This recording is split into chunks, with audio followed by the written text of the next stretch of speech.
Hello, I'm Ian Stevenson from Cyacomb, and I'm delighted to welcome you to our fourth Guardians for Good podcast. My guest today is Simon Rose, who we met through his work at Border Force in the UK and who's now working independently, offering advisory services on preventing transnational child abuse.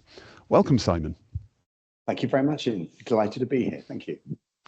So perhaps you could tell us a bit more about the job you're doing, because it doesn't sound easy, and I'm sure you always have plenty of choices in these things. Well, I currently work to counter the child sexual abuse and exploitation threat as it presents at international borders, just as you've said, which is therefore all about using customs powers in more and better ways against those transnational child sex offenders, TCSOs. And as you also said, until recently, I was with the UK Border Force's National Safeguarding and Modern Slavery Team as their capabilities lead. So how did you get into that job? Well, through my time, most of the work I've ended up doing has been on the back of a phone call, and this was no exception. So a colleague heard I was around and available, and that phone call led to a fantastic spell with the National SAMS, Safeguarding and Modern Slavery Team, Border Force. Focal point word there being exploitation, because this is work we'll do with our heads just as much as our hearts. It's all human trafficking for any of the 5 types of modern slavery exploitation. It's child sexual abuse and exploitation prevention at the border. It's exploitation for societal or familial reasons in what the United Nations would term harmful practices. And typically what we mean by that is things like female genital mutilation, forced marriage, so-called honor-based abuse, coercive control through spiritual abuse. So all of that national SAMS work was about identifying any of those exploitations, safeguarding the victims, identifying perpetrators and criminal enablers, and working with a lot of partner agencies, law enforcement, other public authorities, national, international, NGOs, charities, other non-profits. And it was all about that collective effort as first responders to give victims the protection they need and help bring offenders to justice. And I think you've been working in this space for quite a long time. So how have things changed while you've been doing this work? Well, 45 years, it is quite a long time. And at risk of stating the obvious, it's a very different world now after that sort of time. In fact, I'm still in denial at the fact that I must, by mathematical definition, be at least 45 years old. But just some context in answering that. Most of my time is with the UK Home Office. But I've had 3 spells overseas with Foreign Office in Asia, plus a spell on special projects upstream in Africa, and then a long-term attachment to precursor National Crime Agency under what had been then of the day a national project Reflex to tackle serious organised immigration crime. And I've always stayed operational throughout because that's where my heart and soul are. So yeah, those changes, a lot over that time. I've seen 22 Home Secretaries come and go through some seismic periods of dilemma and change. But I think if I had to settle on just one thing, it'd be the transition from pre-internet analog ways of working and being literally catapulted into the digital age. I was in India in 1999 when it all really happened. And I was in a UK border disruptions post, which the Foreign Office was hosting. And it seemed almost like overnight, we could now move quicker and smarter than the traffickers. We had instantaneous communications 24/7. We had real-time digital imagery that we could get up in next day's training sessions. We had fresh trends analysis to steer anything we really felt we weren't sure about in terms of where we should be at a given time. The list goes on and on. All the things, in other words, that we take for granted these days, but represented massive change back in the day. And it sounds like at that period of time, the change felt almost entirely positive, because you've described the ways that law enforcement, border agencies, governments could use technology to interfere with the activities of offenders. But of course, offenders have been adopting the same technology too. Yeah, absolutely. I mean, we move at pace, we've got the upper hand, but then the traffickers adapt to attrition, of course. So we improve again, they reinvent, we do too. And so it goes, you're absolutely right. It's been a never ending cycle of cat and mouse change really since then.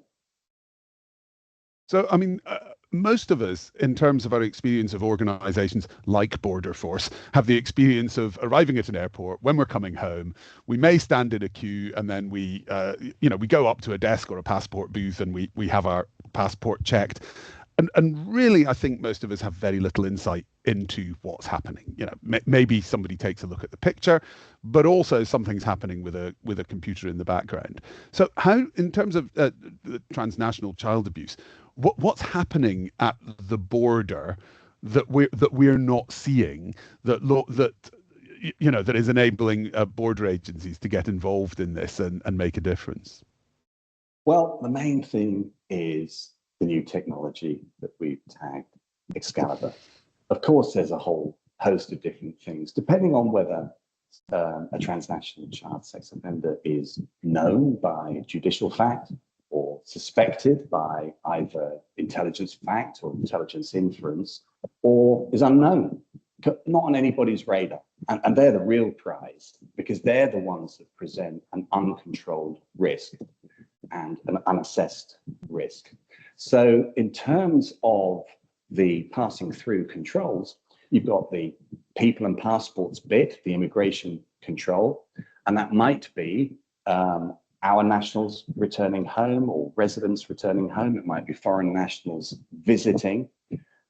We will define a transnational child sex offender as somebody who is involved in the commissioning of those crimes at any point, regardless of their actual plan or intent now, because they're capable of offending at any point by definition. So you've got the people part of the control. There's a whole intelligence machine behind that. There's all the IT support to make that available. You've got individual officers interview if it's a foreign national. There's still an identity check, which could be cross-matched if it's somebody who isn't subject to immigration control. And then they go through to the customs channels for checks. And in this context, the question is somebody reasonably suspected of being capable of conveying, either inbound or outbound, prohibited material in the form of indecent imagery of children? And we don't just pick on people. We don't just say, "Ooh, you look like you might be a bit of a paedophile, we'll have a look at you." Absolutely not. There is a very clear step process, which is action through a properly understood standard operating procedure and then applied in a wholly proportionate way, and is challengeable, ultimately, judicially challengeable. Now, that might be in camera, parts of it, because parts of it are obviously sensitive. We don't want to be telling the enemy all our in-house tricks and secrets, but ultimately, we do have that judicial oversight, either because particular challenge in a particular case or because it's there in a general sense. So we're not just relying, as you say, on the officer saying, "Oh, you look a bit dodgy." There's a whole load of intelligence that goes into this, so that when those checks are happening invisibly in advance and behind the scenes, there are people who, one way or another, have come to the attention of the authorities, and the officers at the border can potentially identify those and make some sort of intervention. And of course, there are powers at the border to enable that, right? Absolutely so. And also what we're touching upon in this strand of conversation is how vital the technology is behind that, because you have to have the technology in place for processing the people. You have to have the technology in place for making that intelligence, where it's applicable, available. And you have to then have the technology in place, which we didn't have until last year, to do the scanning to determine whether or not an offence is being committed by somebody containing prohibited material on an electronic device. And that's where you started working with Cyacomb. It's when the border agencies, already for some based on intelligence or whatever else, got reason to think, hang on, we're going to take this person to one side and look a bit deeper. We've been providing the technology to scan their devices, because if you can find evidence of child abuse on their devices, then straight away you've got a cause to start criminal proceedings and hopefully other preventative actions, and perhaps uncover other things that have been happening. Absolutely so. And again, the real prize is that person that you've just described who wasn't already known. They are now a controlled risk. And this technology, I mean, it wasn't available. We came up with a strategic vision and then expected, somewhat naively, for there to be something out there, and there actually wasn't. And it was Cyacomb who said, well, you know what, we're going to look at this and we're going to try adapting something which we think might do it for Border Force. We worked with you to put the user requirement together and ended up in a pilot phase, which was particularly successful in a very short measure of time. How many others around are doing this at other border controls in other countries?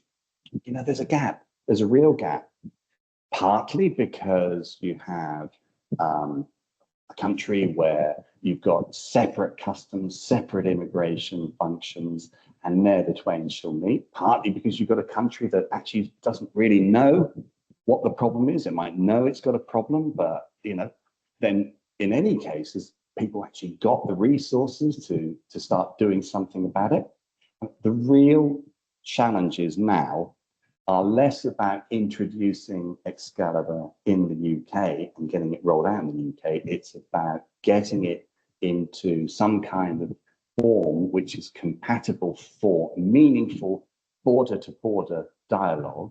And that's not to suggest that borders, forces around the world are going solo. Absolutely not. Each country's border is an integral part of each country's whole system response.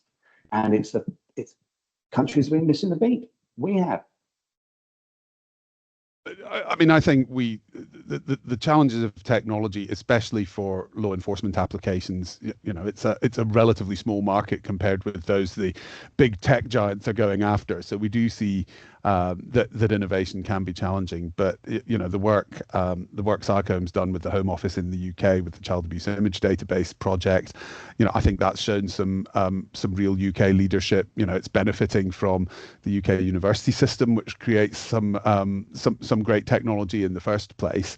But leadership isn't just about being first. It's about then helping others to embrace the same sort of technology and approach, because securing the UK border, making the UK border more secure against transnational child abusers is a great thing.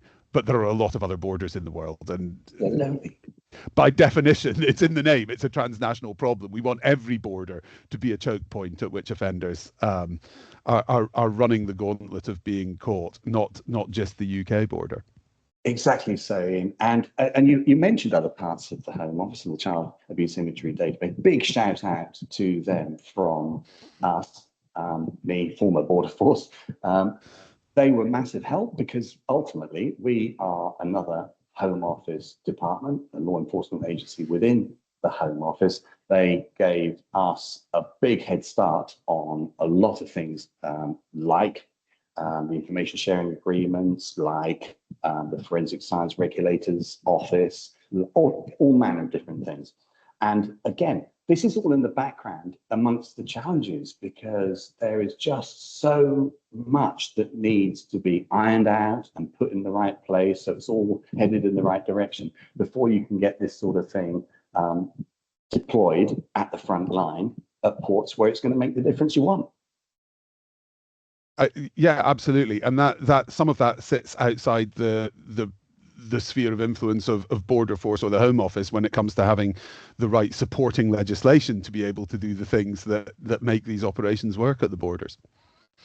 Absolutely is. And this was another angle to the Excalibur project, because even though we are cutting edge and moving to pilot stage and getting through successful pilot stages, we're still having to do it, or we've had to be doing it on a consent-based model, because our customs powers were mired in the analog age. The Customs and Excise Management Act, which gives the principal powers of search and examination, go back to 1979. The intention in 1979 from Parliament was always that we should be doing what we're trying to do now in the 21st century, but the powers didn't keep pace, so there's a loophole. So that is being changed. A colleague, a senior civil service colleague to whom I've been working on that, has now got a clause through the current government in parliamentary passage in the Crime and Policing Bill. So that's imminent. It's happening. And then it won't be by consent. It will be with that coercive power. And the coercive power is in effect a double lock. You know, you either go along with it, and we've set out why we need to examine these devices, and you can refuse. But if you refuse, you're going to get arrested anyway, and your devices are going to go down to a police forensic lab, and they're going to be looked at anyway. So we will find it one way or the other. And that's the place we rightly need to be. That's the place ministers want us to be. And that will bring us back into where we should be, where it was always intended we'd be from the 1979 Act. Absolutely. And I'm certain that our audience in the law enforcement community will all be absolutely delighted to hear that. Of course, there are also people out there in the world who think the idea that officials can force access to your phone, which for most people is an important part of their lives and contains some quite private conversations, things you wouldn't want other people to see, is potentially a little alarming. But this isn't, as you said, something that happens as random. This is something where there's already clear intelligence suggesting a potential problem. And of course, if you're using technology like Cyacombs, nobody is looking through the things on your phone. They're not going to see your private messages or your holiday slaps. The advantage of technology like this is it is going to flag up known child abuse content, but it's not resulting in somebody in an airport flipping through all of your personal images and messages in the hope that they find something. Precisely so. In actual fact, the conventional customs examination carries more potential for embarrassment among certain travellers, because open the suitcase, you might find all sorts of things they'd rather not tell their partners or families about, but we have been operating these searches effectively and discreetly for many, many years. And actually, this is no different because of what it is. And actually, it's less intrusive in the sense that you've just conveyed, because we're not looking, we're not seeing, we're just waiting for the equivalent, the digital equivalent of a breathalyzer test. Red light, absolutely. So they're significant powers, but there are safeguards in terms of where they'll be applied, and they're really proportionate in terms of the powers that exist to inspect other things coming through the border, and there are privacy protections if you're using technology. Yeah, absolutely. Exactly. I'm much as I'm hugely involved in this mission, I think it's really important that we understand how important privacy is to people as well, because much as it's better to have powers of coercion than consent. We don't want powers that are so unpopular they become controversial and difficult to deploy in practice, right? Precisely so. Couldn't put it better myself. Absolutely. So that's where we are now. We've demonstrated technology with Border Force Operation Excalibur is getting access to that. The coercive powers are coming, and we expect to see wider rollout of that in the future. And of course, that tackles things as they are, just now. Perhaps perhaps we could argue that we're even a bit behind the curve of some of these things, because it does take a while for legislation to catch up with real offender behavior and new technology environments. But of course, things are going to keep changing. How do you think that's going to impact on the border response that's needed? Yeah. Well, the writing's already on the wall, really, isn't it? I mean, more generative AI, child sexual abuse materials, more cloud-based customs prohibitions, offending. And that is something which will yet test customs laws in the sense of actual importation or virtual importation. So there's one to watch. More encryption, more accessible options for all remote destruction, all those sorts of things. But, you know, as we said earlier, strategically speaking, we know what sort of cat and mouse moves transnational child sex offenders will make. And there is this pendulum swing between us being on the front foot and them trying to get back on the front foot.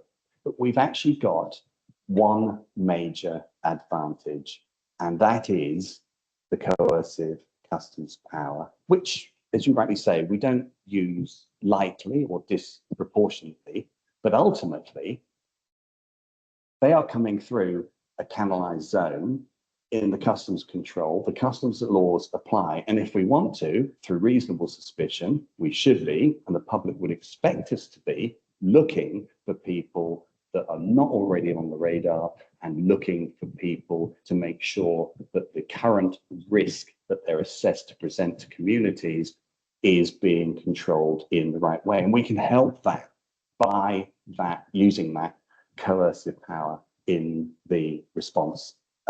That whole system response that I referred to earlier on the border has a massive part to play in that. Yeah, and so some of those challenges that you described are sort of fairly well understood. I think the challenge that generated material is going to present means that we're going to need different approaches for detecting child abuse rather than purely database driven ones. Many of us are working on those things already, and hopefully we can see a stream of innovation coming without the need for further changes to powers or further changes to practice, and just deliver at the point of use. The cloud-based importation piece is a fascinating one, and in some ways that becomes it's a philosophical question, a philosophical legal question, rather than a technical one. The technical landscape is fairly well defined, but how the ethicists, philosophers, and lawyers will view that, I think that's probably an interesting area to watch. But one that fascinates me in particular is encryption. I mean, theoretically, it's been possible forever, and I mean since Roman times, for me to encrypt something using a one-time cipher that is effectively unknown to any border agency. It doesn't require a computer to do that. In fact, those of us who occasionally read vintage spy novels will read of spies sitting with one time pad or whatever, manually transcribing in order to encrypt. So it's always been possible that I could arrive at the border with a piece of paper that had something that was encrypted on it in such a way that customs agents wouldn't be able to access it. But it would have been a lot of hassle, and something that no customs agent's ever actually going to see in practice on a day-to-day basis. The big change is the commoditization of encryption, so that it's everywhere in consumer grade products, from messaging apps to mobile phones, which really does change the landscape, doesn't it? It certainly does. And there, us non-techies are completely reliant on you guys to be on the front foot for us, and we will take and use whatever you are able to supply to us, and we're back to that cat and mouse game, really. But I'm broadly aware, you will be more specifically aware of some of the work in progress, which doesn't need rehearsal here, but just suffice it to say, as somebody with an operational head who has sometimes a bit of difficulty getting a Teams call together, I'm really optimistic about the capabilities that law enforcement is going to be able to have from the tech sector. Yeah, it's not a battle that's lost, but it's a huge change to the historical landscape. So, I mean, you've a couple of times described yourself as operational person rather than a technologist. In some ways, the operational people have absolutely the best view of what's happening in reality, because people in technology can get a bit carried away with the technology rather than what it's actually accomplishing. So how do you view the role of technology in policing, and how it's going to need to change in the coming years? Well, it's vital. It's absolutely vital. And you cannot separate it now from the, the law enforcement functions, certainly not at the border. And that's really for the reasons we've already covered, of course. But critically, it's also from the criminal's own perspective. Think about it, because the more they believe we're onto them, the more circumspect they're going to be about their own particular offender journey. And that's journey in a twin sense in the border context, because metaphorically speaking, you'll know as well as I do that some analyses will assess up to an 80% likelihood that someone displaying child sexual abuse initial interest will go on to become a full hands-on contact abuser. But in our border context, it's an offender journey in a literal sense too, because it's transnational child sex offenders. And if fear of arrest at a customs channel or whatever can reduce that likelihood, even by slim margin, then by definition, that automatically means more children spared or saved. So, as I said, we cannot do this without the tech. It's absolutely vital. It's essential what we do. And the imperative in keeping it fit for purpose is self-apparent too, because if we don't have that right digital detection technology, our customs controls will detect increasingly less, and then we get into a spiral of decline. The less we see, the less we can do in any proactive sense, so the less we actually do in a proactive sense. And we know the truth in that from Excalibur, because Excalibur has broken that, previously sort of fairly well advanced spiral of decline. And we saw a case which received some publicity in the UK recently of somebody who travelled to the UK, somebody who travelled to Wales, who had been abusing a child remotely and was travelling to the country to make contact with them. And through whatever set of mechanisms, obviously we don't want to disclose too much to anybody about exactly what's happening behind the scenes here. They were arrested before they were able to come in contact with the child. I mean, one would hope that has a bit of a deterrence effect as well, making people think about, well, hang on, this perhaps this is something I want to accomplish, but it's clear that people are going to be onto me and that I'm taking a huge risk by doing it. And so, the people that get caught by a program like Excalibur, they're one part of the story, but by making the world generally more hostile to offenders, taking away these possibilities and taking away, making sure that for every story offenders are telling each other online about the things they have done, there is a story about somebody who was stopped and arrested. It has to have an impact. Sorry, go on. So it is about that risk reward balance, but the reward isn't typical hierarchical crime reward in the sense of criminal profit from a criminal act. It's self-gratification from a perversion. So even with increasing the risk reward balance, there will still be a tipping point where somebody will persuade themselves that it's worth the risk. Well, we still get them, don't we? Yeah. Well, I hope we do. I hope we do. So, I mean, we've established that technology is vital and, results in these successes. We know that things are going to keep moving. How do you, as an operator who understands the problems, contribute to keeping yourself up to date with what's possible, not necessarily how it works, but what's possible, and make sure that the next generation of technologies that's needed is getting developed? Well, I think you alluded to it earlier on. It's a particular ground level perspective. And it really isn't rocket science. I've been fortunate enough to do overseas postings as a liaison officer, understanding the limitations, be those organizational limitations without embarrassing host government, understanding the uncertainties and worries about frontline operatives. It really is that basic, and understanding what they would be comfortable using, understanding the hierarchy around them and the management structure around them. And then if you're then taking that at one organizational level, you're looking at interdependency, say, between a customs and an immigration department. So throughout all of that, you're talking to people, and some don't want to open up. Fine, no pressure. Many will, because let's face it, we all see the common good quite clearly at whatever level we're working at.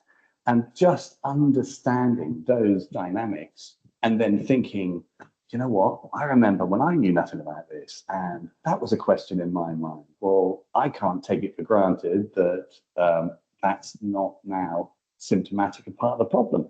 So maybe that's a training issue and a proposal for. Maybe it's there is a technological solution out there. Why don't you try it on a pilot basis like us? Is there the funding from a Foreign Office budget somewhere, perhaps, to trial it with them?